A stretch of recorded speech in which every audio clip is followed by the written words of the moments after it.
I've spent all my life playing drums.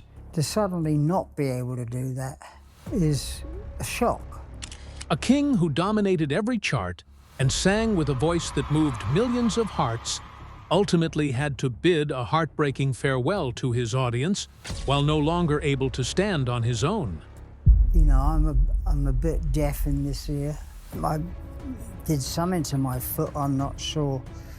That's why I use a walking stick. That is the tragedy of Phil Collins. Few people realize that behind more than 150 million albums sold were painful setbacks behind the scenes, bitter public clashes with fellow musicians, and a staggering financial price. What dark force ultimately drained both the health and glory of this legendary artist? The answer may leave you stunned. I've had a very good innings, as they say. And I've done it, you know, most of the things I think that I wanted to do. Phil Collins joined Genesis in 1970 as the band's drummer at just 19 years old. At the time, the group was pursuing progressive rock and gradually establishing its reputation in the United Kingdom. His drumming skills and songwriting talent quickly made him one of the band's most important members. 5 years after Peter Gabriel left Genesis, the band spent months searching for a new lead singer without success. Phil Collins eventually stepped into the role himself while continuing to play drums in the recording studio. That decision opened a new chapter for Genesis and helped the band reach a much wider audience.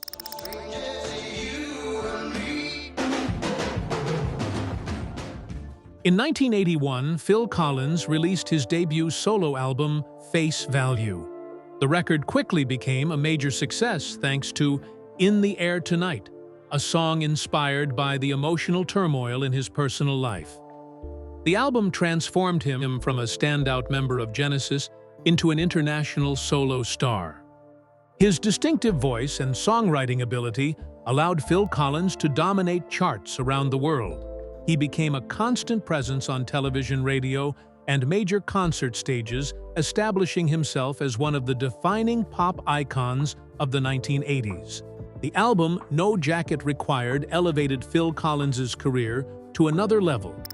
It topped the Billboard charts, produced a string of hit songs, and helped him earn 7 solo #1 singles in the United States. The success firmly established his place among the biggest names in international music. Phil Collins achieved more than success in pop music.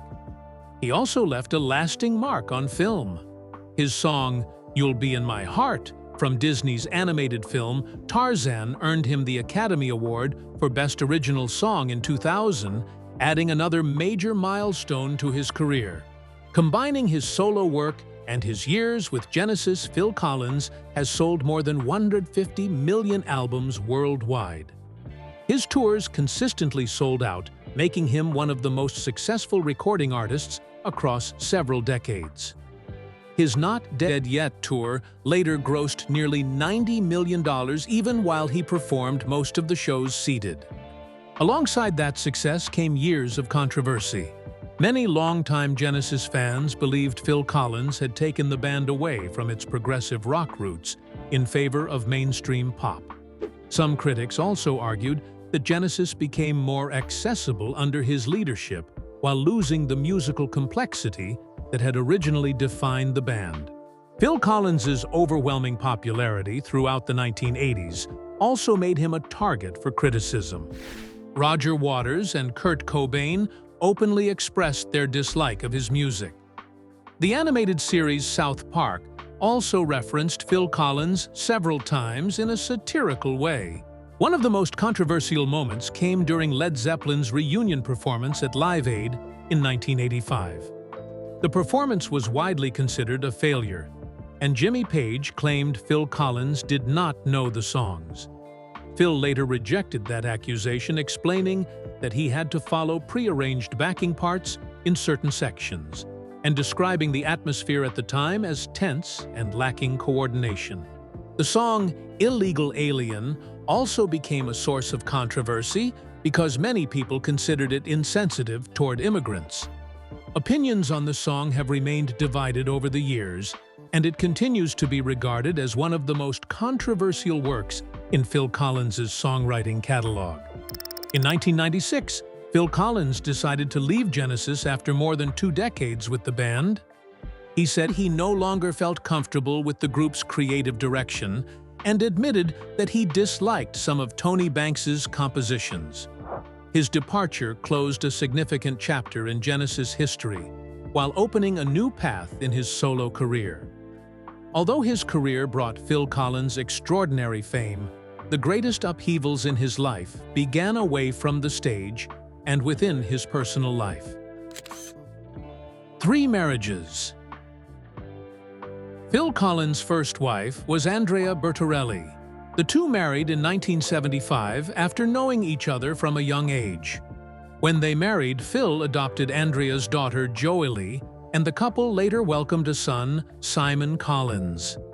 The first marriage lasted only about 5 years. They separated amid growing disagreements and accusations of infidelity from both sides. The breakup had a major impact on Phil Collins's personal life and became an important turning point during the early years of his solo career. After the divorce, Phil Collins wrote several songs reflecting his emotional state. In the Air Tonight has often been associated by the public with the collapse of his first marriage, though the singer repeatedly denied the many unfounded stories surrounding the song's inspiration. In 2016, the first marriage returned to public attention when Phil Collins published his memoir, Not Dead Yet. Andrea Bertorelli objected to certain passages in the book and initiated legal proceedings, bringing the story back into the spotlight once again. Phil Collins later married Jill Tavelman. They had one daughter, Lily Collins, who went on to become a successful Hollywood actress. For many years, Phil balanced an extremely demanding career while trying to fulfill his role as a father. The marriage to Jill ended in 1996. Media reports at the time claimed Phil Collins sent a fax to announce the divorce, creating one of the most talked-about stories of his personal life. He repeatedly denied that version of events, though the image of a fax divorce remained closely associated with his name. Following the divorce, Phil Collins was reported to have paid around $17 million in the settlement. At the time, it ranked among the largest divorce settlements in Britain and continued attracting widespread media attention. In the late 1990s, Phil Collins married Orianne Seavey.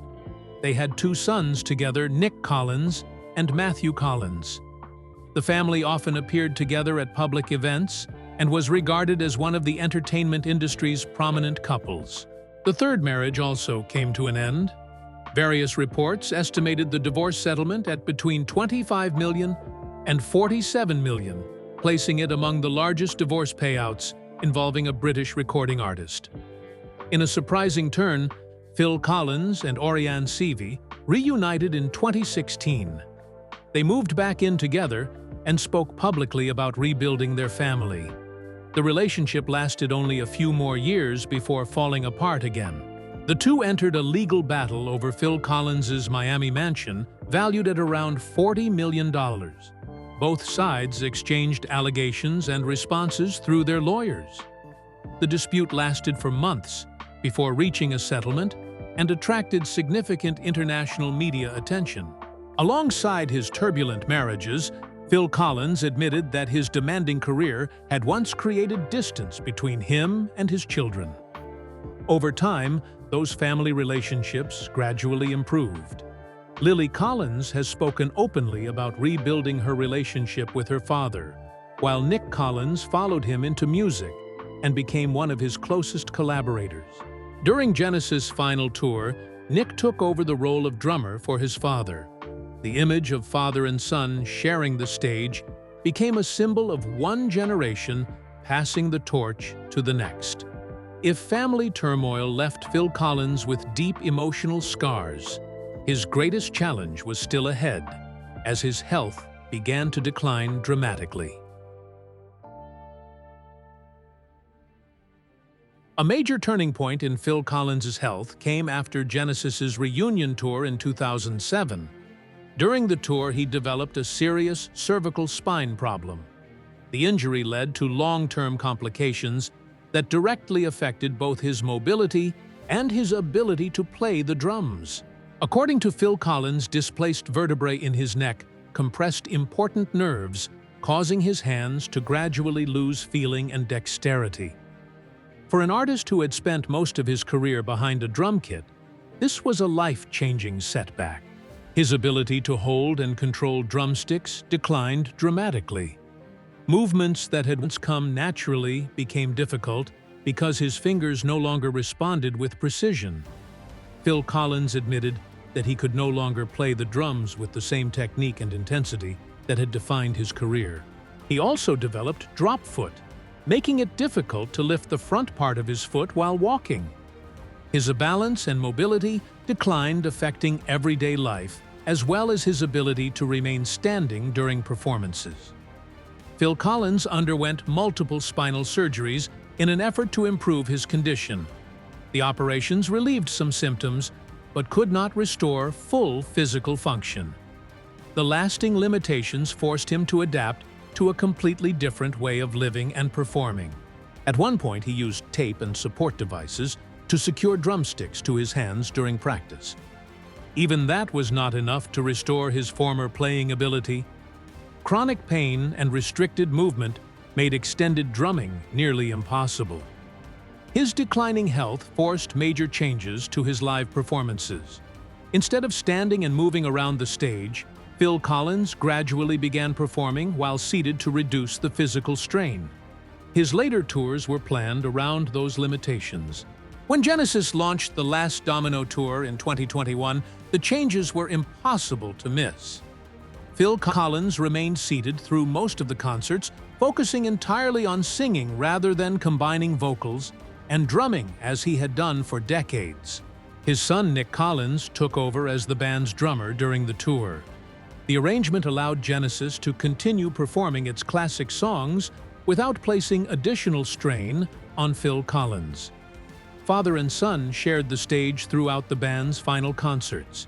On March 26, 2022, Genesis performed its final concert at London's O2 Arena, bringing more than 50 years of live performances to a close. At the end of the show, Phil Collins thanked the audience and confirmed that Genesis would not tour again.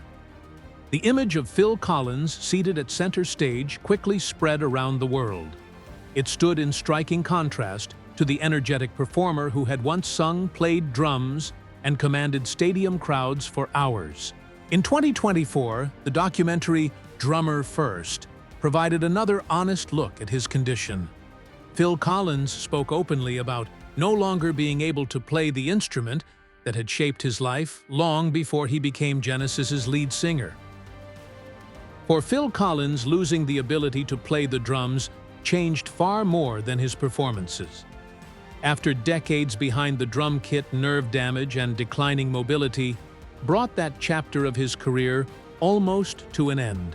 The spinal injury was only the beginning, as Phil Collins soon found himself facing a series of even more serious health challenges. A dependent life. One of the health issues made public was type 2 diabetes. Multiple reports indicated that the condition emerged around 2017 and forced Phil Collins to make significant lifestyle changes. It also made recovery from his surgeries more complicated. Along with diabetes, Phil Collins also developed kidney-related health problems. In interviews, he acknowledged that years of alcohol consumption had taken a negative toll on his health. That realization led him to change his lifestyle and place greater focus on medical treatment. After living with those complications for years, Phil Collins decided to stop drinking alcohol. As of now, he has said that he has remained sober for about 2 years. The decision became one of the most important steps in reducing health risks and improving his quality of life. His orthopedic problems also became more serious. Phil Collins underwent a total of 5 knee surgeries because of injuries and complications, including infections. Repeated treatments still could not restore his ability to walk normally. The combination of spinal damage, drop foot, and multiple knee surgeries significantly reduced Phil Collins's mobility. He came to rely on a cane or other mobility aids and no longer had the strength to remain standing for extended periods. Public interest in Phil Collins's condition increased after he appeared on a BBC program in January. During the interview, the legendary musician revealed for the first time that he needed a live-in nurse to care for him 24 hours a day. Phil Collins summed up his condition with a statement that quickly attracted worldwide attention: "Everything that could go wrong has gone wrong." The remark was widely quoted by international media because it reflected the severity of the health challenges he had endured over many years. During the same interview, Phil Collins revealed that he contracted COVID-19 while hospitalized for treatment. The infection made an already slow recovery even more difficult. He continued following medical advice and maintained regular health monitoring. Even with his growing dependence on caregivers, Phil Collins still made occasional public appearances. Each appearance drew significant attention because fans wanted to see the current condition of the music legend following repeated reports about his declining health. In May, Phil Collins attended a King's Trust event at Buckingham Palace. He appeared using crutches to help him get around. Images from the event quickly spread through international media and highlighted the physical changes he had experienced. Also in May, Phil Collins appeared on BBC Breakfast and shared an update on his condition. He said that his health had been more stable over the previous 18 months and that he felt better than he had in quite a long time. It was one of the few encouraging updates he had shared publicly. Even so, Phil Collins acknowledged that his earlier injuries had left lasting consequences. He still relied on assistance in his daily life and continued receiving medical care under the supervision of healthcare professionals. Returning to live performances in the way he once did was no longer a realistic possibility. As the stage gradually faded into the background, what remained for Phil Collins was his remarkable musical legacy and the plans he still hoped to accomplish. Final farewell. Even though he is no longer performing, Phil Collins is still regarded as one of the most successful artists in the history of popular music. After more than half a century in the industry, he has an estimated net worth of around $350 million built from album sales, touring music royalties, and other investments. In 2022, Phil Collins and the members of Genesis completed an agreement to sell their music catalog to Concord. Multiple sources estimated the deal at around $300 million. The agreement included most of Genesis's catalog, along with many of the best-known songs from Phil Collins's solo career. The deal became one of the most significant music publishing transactions involving British rock artists, reflecting the enduring value of Phil Collins's catalog and the lasting popularity of his music. Phil Collins also sold his Miami mansion for approximately $39.25 million after resolving the legal dispute involving former wife Orianne Seavey. The property had attracted widespread media attention throughout the case.